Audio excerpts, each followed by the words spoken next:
내가 지금 이걸 해보라는 신호구나 라고 생각하고 거기에 전념을 하려고 되게 노력을 하는 것 같아요. 그게 어떻게 보면 선생님이 그 회사 갑자기 대표가 된 게 그런 신호가 아닐까라는 생각도 저는 조금 조심스럽게 들거든요. 그러니까 내가 억지로 막 찾으려고 가만히 있으니까 불안하니까 남들이 하는 거를 나도 해봐야겠다라고 했을 때 오히려 더 부딪힘이 크고 잘 되지 않는 경우가 저도 많았던 것 같아서 그런 식으로 이제 접근하기보다 자연스럽게 물 흐르듯이 가려고 저는 좀 노력을 하고 있거든요. 그 대표님이잖아요. 네네. 선생님 얘기를 들으면서 생각한 게 뭐냐면 저는 요새 삶을 어떻게 살아가냐면 보통은 사람들이 선생님도 한번 갈림길에 놓였을 때 그때 회사가 사업을 접게 되면서 갈림길에 놓였을 때 그런 일이 인생을 살면서 당연히 누구나 올 수 있는 일인 거잖아요. 그럴 때 마음이 초조하니까 불안하니까 제가 생각할 때 사람들은 뭘 되게 어려워하냐면 가만히 있는 거를 되게 못하더라고요. 그렇죠. 마음이 불편해서 어떻게 보면 지금까지 계속 달려왔잖아요. 돈이든 아니면 내 목표든 어떤 꿈이든 그걸 위해서 계속 달리다가 누구나 한 번씩 멈추게 되는 순간이 있는 것 같아요. 근데 저는 그 멈추게 되는 순간이 되게 삶에서 되게 중요하다고 생각이 들어요. 근데 보통은 그 멈춰 있는 시간에 불안해하는 것 같아요. 왜냐면 나는 익숙하지 않거든요. 그 멈춤이 여태까지 나는 계속 움직이기만 했으니까. 그래서 멈추게 되는 상황이 오면 사람들은 뭐라도 자꾸 하려고 보통 하더라고요. 저도 그랬던 것 같아요. 그래서 가만히 있는 것보다는 뭘 하는 게 낫다고 생각을 보통 하는 것 같아요. 경제적으로 경직이 분명히 되니까 예를 들어서 뭐 주식을 한다든가 그거는 뭐 선생님만 그렇게 가는 거는 그렇게 생각하는 건 저는 아니었다고 생각해요.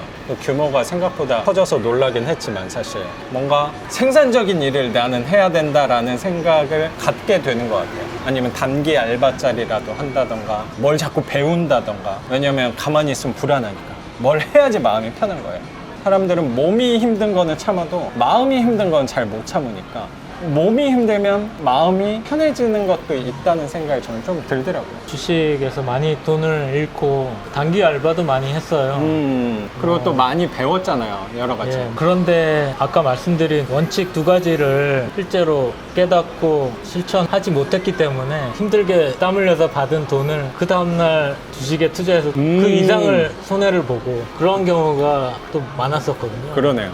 그럴 때는 정말 허탈한. 그러면 차라리 안 하고 그냥 가만히 있는 게 낯설 수도 있었던 건데. 그렇죠. 그래서 저는 그럴 때 어떻게 하냐면 저는 사실 매일이 그런 날이에요. 어떻게 보면. 전 매일이 어쩌면 할 일이 없어요.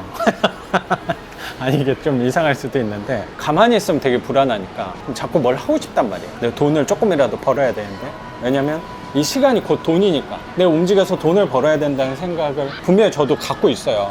근데 그거를 자꾸 딴 쪽으로 해소를 시키려고 노력을 해요. 내가 1시간 일한다고 뭐 시급 뭐 10,000원이든 20,000원이 저는 아니라고 사실 생각을 갖고 있거든요. 그래서 이런 시기에 오면 전 오히려 생각을 더 하고 움직여야 된다고 생각을 하는 것 같아요. 그러면서 그때 저는 뭘 하냐면 혼자 시간을 쓰려고 되게 노력을 해요. 혼자 글을 이렇게 한번 쓴다던가 내 생각에 대해서 한번 정리를 해본다던가 뭐 책을 본다던가 이건 전혀 사람들이 봤을 때 생산적인 일이 아니잖아요. 근데 저는 그게 더 중요한 시간이라고 생각을 갖고 있거든요. 이걸 해서 이게 떨어지는 일을 하지는 않아요 요새. 그리고 내가 여태까지 계속 움직였으니까 한번 그런 기회가 온다면 나에 대해서 생각을 해보면서 좀 멈춰 있는 거죠. 그냥 멈춰서 가만히 있는 거예요. 저는 좀 기다리는 식으로 살거든요 요새. 이렇게 가만히 기다리고 있으면 이런 외부에서 나를 움직이게끔 하는 신호가 오더라고요. 그러니까 제 삶에서 좀 말씀을 좀 드리면 그런 신호가 요새 다시 책을 쓰고 있는 게 비슷한 것 같아요. 최근에는 뭐 코로나도 그렇고 뭐 지금 부동산 규제 이런 것 때문에 수업하는 거에 있어서 편차가 분명히 생기는 게 느껴지니까 저도 괜히 마음이 불편한 거예요.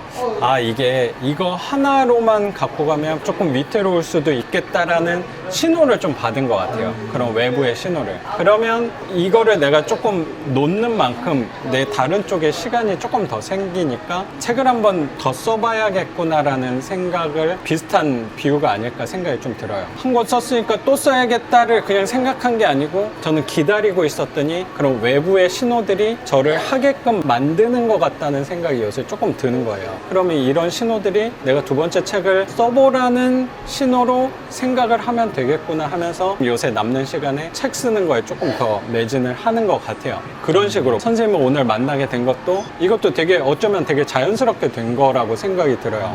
뭐 서로 언제 보자 해가지고 만난 거보다 우연찮게 연락이 됐는데 시간이 선생님도 요새 좀 되고 저도 시간이 되니까 그러면 이때 만나면 좋겠네 해서 만난 거. 상대방한테 해보자, 하자 이런 제안을 사실 별로 하지 않는데 외부에서 그런 신호들이 온다면 그거를 이제 거절하지는 않고 내가 지금 이걸 해보라는 신호구나 라고 생각하고 거기에 전념을 하려고 되게 노력을 하는 것 같아요. 그게 어떻게 보면 선생님이 그 회사 갑자기 대표가 된 게 그런 신호가 아닐까라는 생각도 저는 조금 조심스럽게 들거든요. 그러니까 내가 억지로 막 찾으려고 가만히 있으니까 불안하니까 남들이 하는 거를 나도 해봐야겠다라고 했을 때 오히려 더 부딪힘이 크고 잘 되지 않는 경우가 저도 많았던 것 같아서 그런 식으로 이제 접근하기보다 자연스럽게 물 흐르듯이 가려고 저는 좀 노력을 하고 있거든요. 맞는 말인 것 같아요. 저도 갑자기 회사 대표가 된 그러니까요. 것이 당황스럽기도 하고. 그러니까요. 선생님이 말씀하신 것처럼 새로운 신호라고까지 이렇게 깊이 생각하지는 않았는데. 저는 그런 느낌이 되게 많이 왔거든요. 그래요. 말씀하신 걸 들어보니까 이게